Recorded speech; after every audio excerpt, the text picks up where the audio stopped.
Hello everyone, welcome back to my channel ginger and garlic. সকলকে স্বাগত জানাই আমার চ্যানেলে।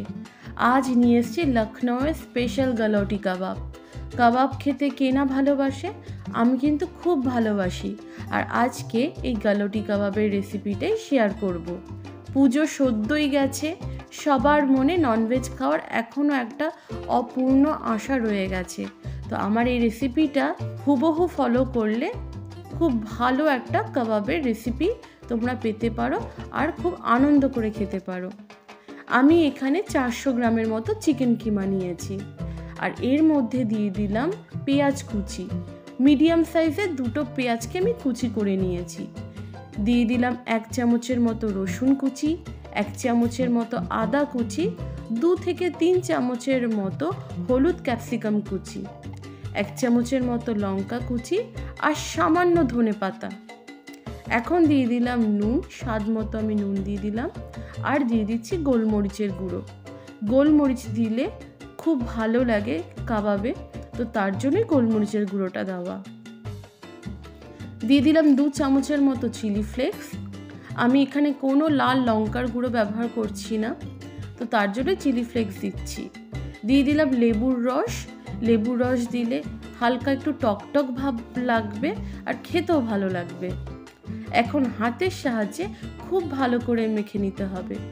অবশ্যই হাতটা ব্যবহার করবে, কোনো চামচ দিয়ে মাখবে না, কারণ হাত দিয়ে মাখলে খুব ভালো করে কিমাটা মাখা যাবে।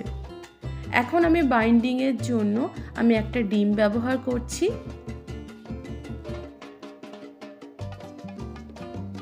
এখানে অনেকে ছাতু বা বেসন হালকা ড্রাই রোস্ট করে তারপর দেয়, তো আমার কাছে ছাতু আর বেসন কিছুই ছিল না, তো আমি দিতে পারিনি। আমি বারবার করে বলছি, আমি কিন্তু একদম ঘরোয়া উপায়ে আমি কাবাবটাকে বানাচ্ছি, তো এইভাবে বানালে কিন্তু খুব ভালোভাবে একটা কাবাব পাওয়া যেতে পারে। তো আমি 15 মিনিটের মতো রেস্টে দিয়েছিলাম, আর দেখো ম্যারিনেটেড হয়ে গেছে চিকেনগুলো। এখন লো টু মিডিয়াম ফ্লেমে আমি কিন্তু কাবাবগুলো ভেজে নেব। আমি সামান্য চ্যাপ্টা আকারে সমস্ত কাবাবগুলোকে দিয়ে দিচ্ছি।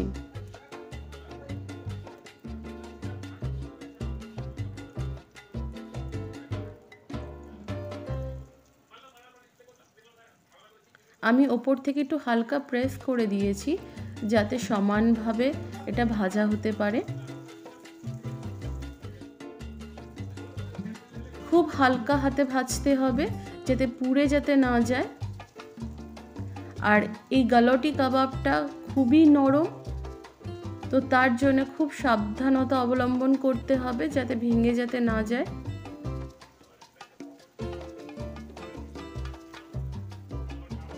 গালৌটি কাবাবের অন্যতম বৈশিষ্ট্য হলো খুব নরম আর মুখে দিলেই মিলিয়ে যায়। আর এটা কিন্তু লখনউয়ের এটা একটা সিগনেচার ডিশ। ওখানকার নবাবরা এই গালৌটি কাবাব খুব পছন্দ করে খেতে।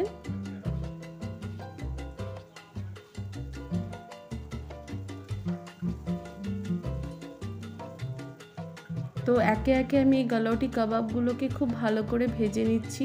খুব হার্ড করে ভাজবো না, তো তার জন্য আমি হালকা হাতে ভেজে নিয়েছি।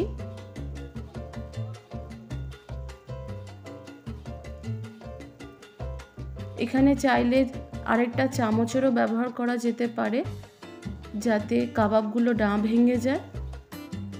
তো বন্ধুরা, আমার এই রেসিপিটি যদি ভালো লেগে থাকে তাহলে অবশ্যই একটা লাইক, একটা কমেন্ট, একটা শেয়ার আর একটা সাবস্ক্রাইব করার অনুরোধ রইল। যারা পুরনো বন্ধু আছো তারা অবশ্যই যেন একটা লাইক দিয়ে পুরো ভিডিওটা দেখে, তার জন্য আমি অনুরোধ জানাই। এবার বাকি কাবাবগুলোকেও আমি সেম প্রসেসে ভেজে নেব।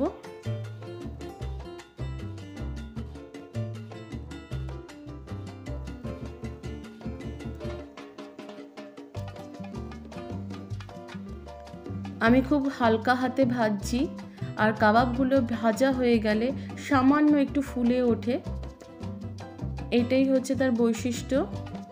তো বন্ধুরা, আমার কিন্তু কাবাব কিন্তু ভাজা একদমই হয়ে গেছে। এই যে আমাদের রেডি আমাদের গালৌটি কাবাব। তো আজকের জন্য এইটুকু। ভালো থাকবেন, সুস্থ থাকবেন।